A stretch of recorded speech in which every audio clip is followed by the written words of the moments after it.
Welcome to the Tipping Point Show. I'm Jimmy Evans. I'm so glad that you've joined me today. We have a great program today. I have a special guest joining me again.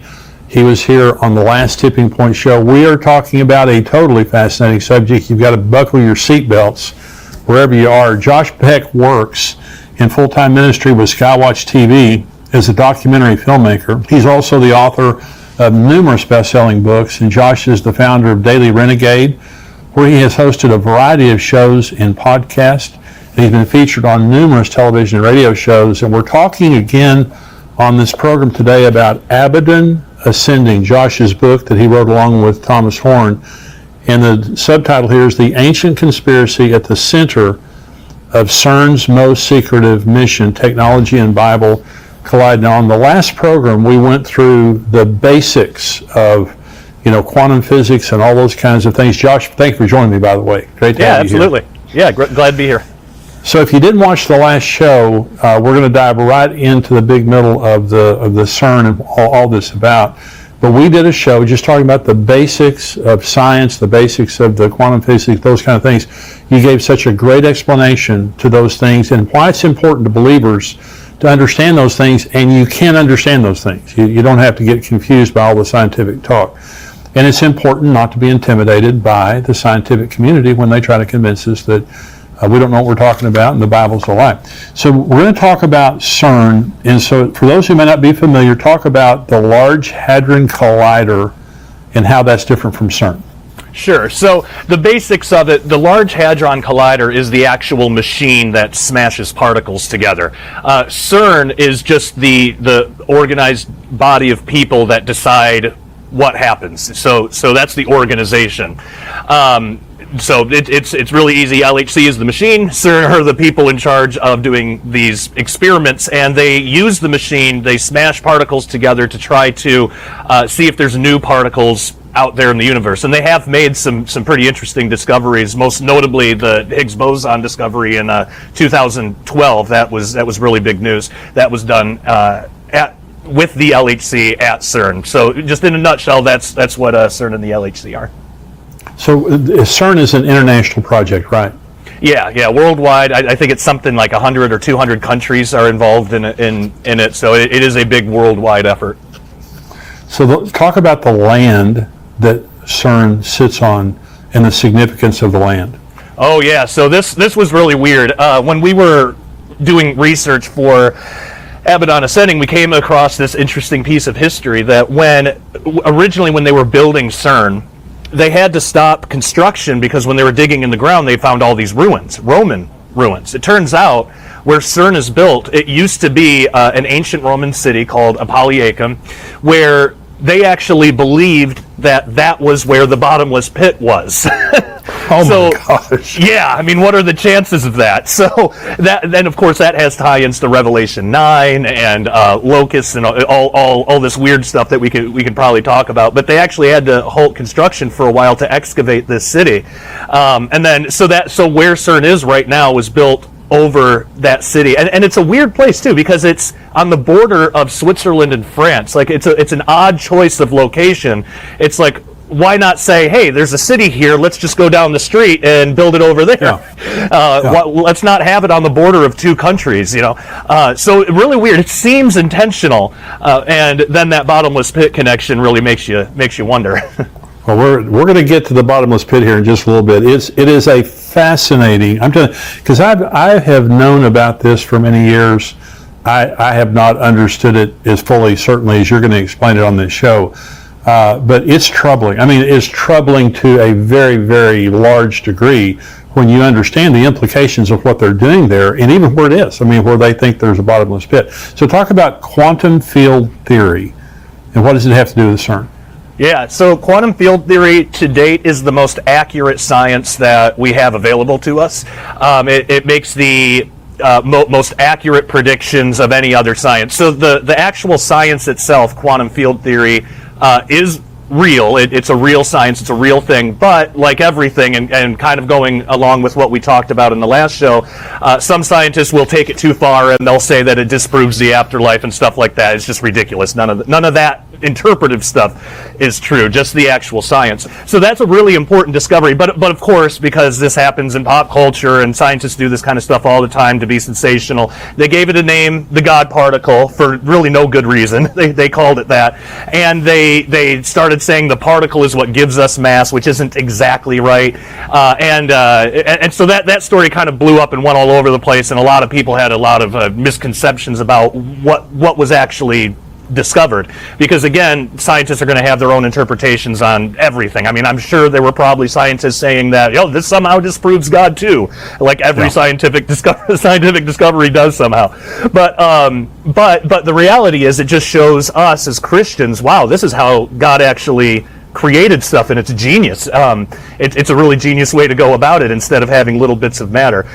So that's how the LHC works. That's a basic, just what quantum field theory is. It just says that particles aren't little pieces of matter like we would think about. They're just spikes in a field that's around us all the time. So it's pretty interesting. It's extremely interesting. Now, we've done the prior program, and we've been talking up until now. Now, this is where it gets very, very interesting. Now, this book is called Abaddon Ascending, okay? And that's for a reason. And my next question is CERN trying to open a portal? Now, you said earlier the ground that they are building on is, they believe that's where the bottomless pit is, okay? And so are they trying to open some type of a portal, do you believe?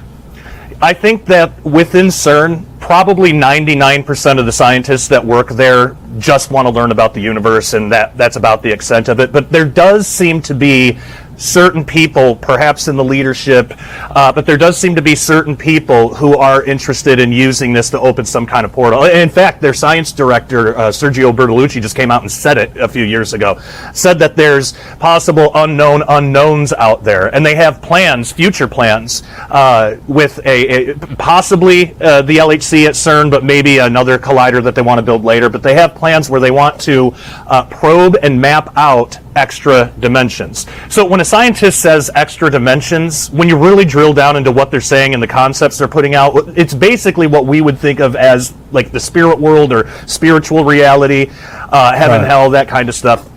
We're basically talking about the same thing, just with different terms. So with them wanting to basically, stabilize some type of portal and either communicate with or send a machine in, or I don't know how they would go about it, but they want to make some kind of contact with whatever's out there and try to map out that area of extra dimensional reality if they can. So that is disturbing, because even though the scientists are doing that, even if they just have a purely secular worldview and they're just thinking it's just extra dimensions of reality, they don't know what they're messing with. And that's right. Unfortunately, hubris in the scientific community is a big problem, so they tend not to worry about things like that, because the Bible, that's just silly fairy tale myth stuff. That's kind of a lot of their attitude around it. So really what they're doing, though, whether they know it or not, if they're going to try to do this, that could be, that's essentially praying to false gods. That's communicating with evil beings, because good angels aren't going to communicate back except to say, repent and accept Jesus as Savior or something. Well, they're dealing with the devil. So talk about, there's a communication system that you talk about using gravity that they're toying with, or they could be using. Talk about that. So the graviton, what they've discovered just in the mathematics describing how a graviton would work, is that it's got this strange ability to be able to escape our 3 dimensions of reality and go into other higher dimensions of reality if they exist. So 4-dimension, 5-dimension. And that's possibly why gravity is so much weaker. Well, the idea of this communication device is to take gravitons, one after another in a string, and affect the spin. So you have one that spins up, one that spins down, and create like a binary code, like Morse code almost. And string a message together, send it through, and see if there's any kind of answer that comes back. So that's actually horrifying, because they don't know who they're talking to. They don't know who they're alerting, their presence to. And to me, it seems like that would be an invitation. whereas if we left them alone, maybe they wouldn't be able to come through.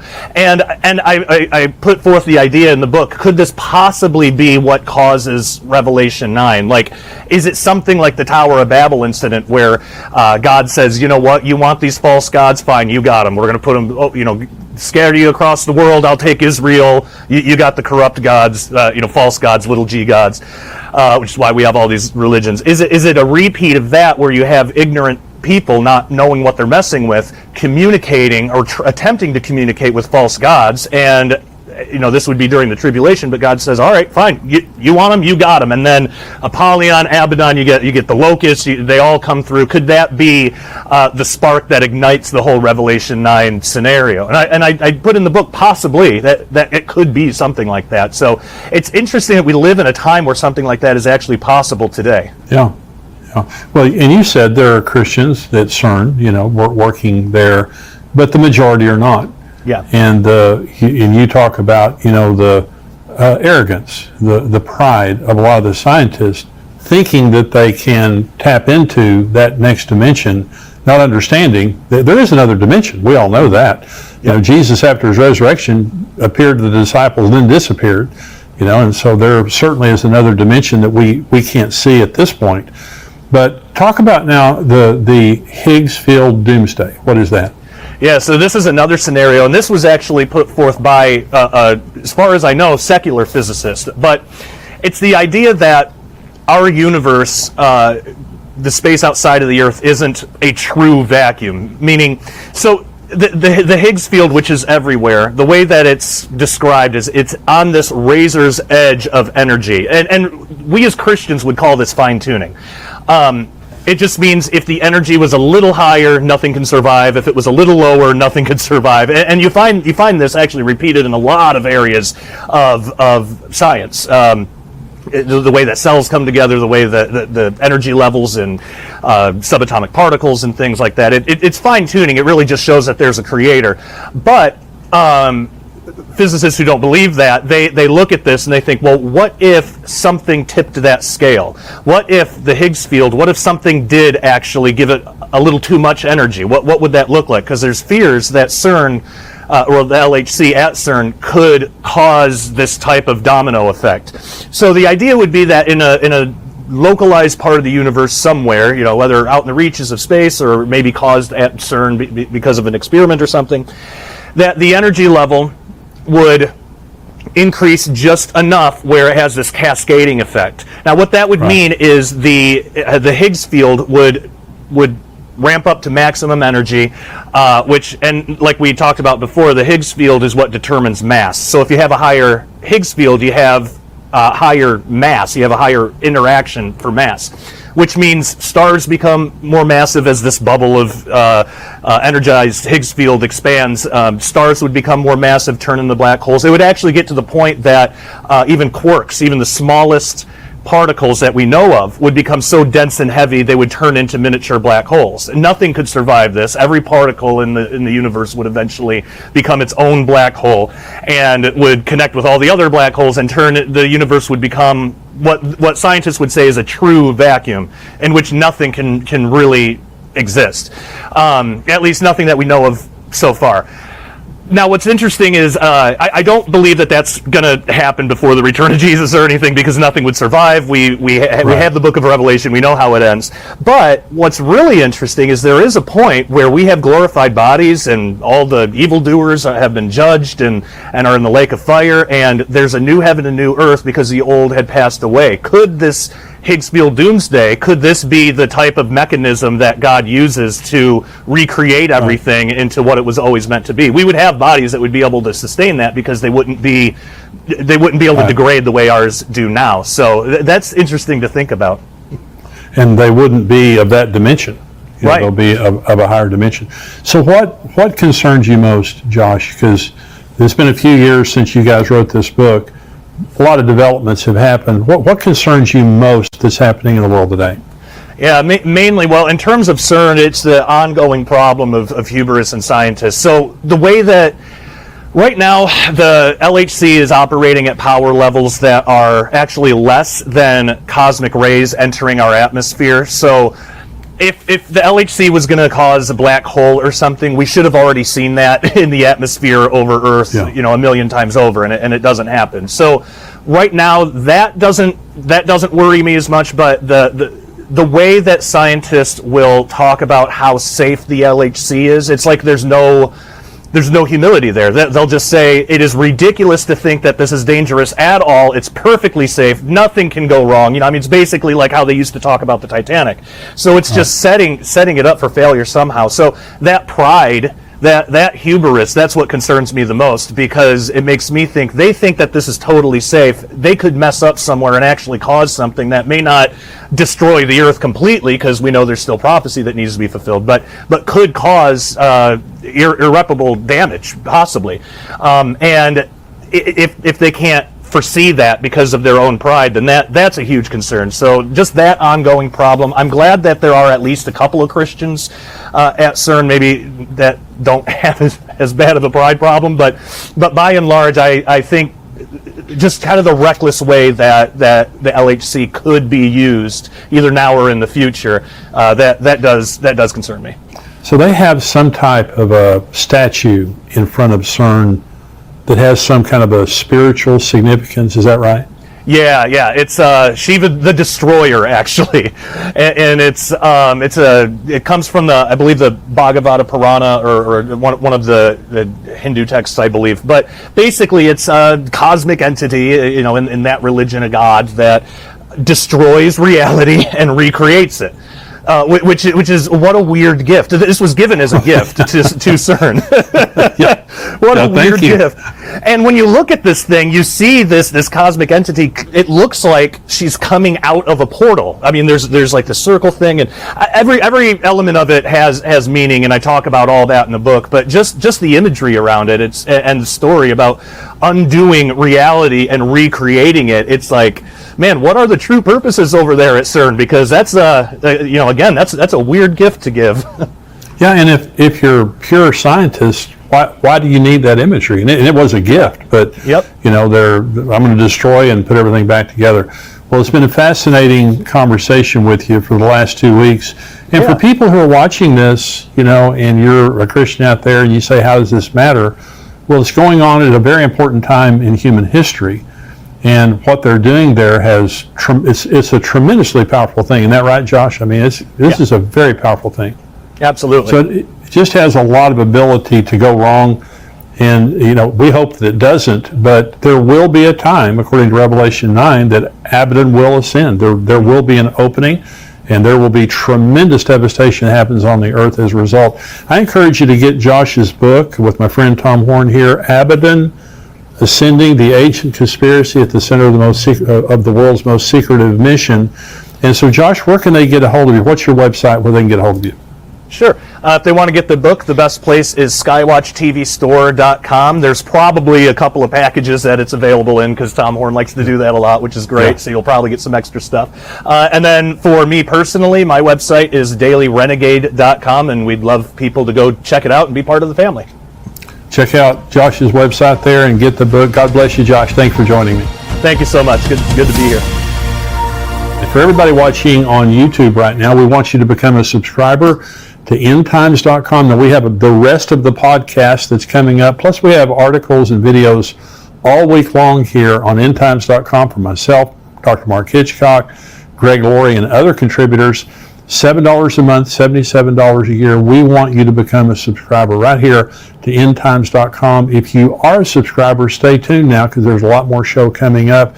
You have to go to endtimes.com, though, to see the whole show. You can't see it here on YouTube if you're a subscriber. God bless you. Stay tuned.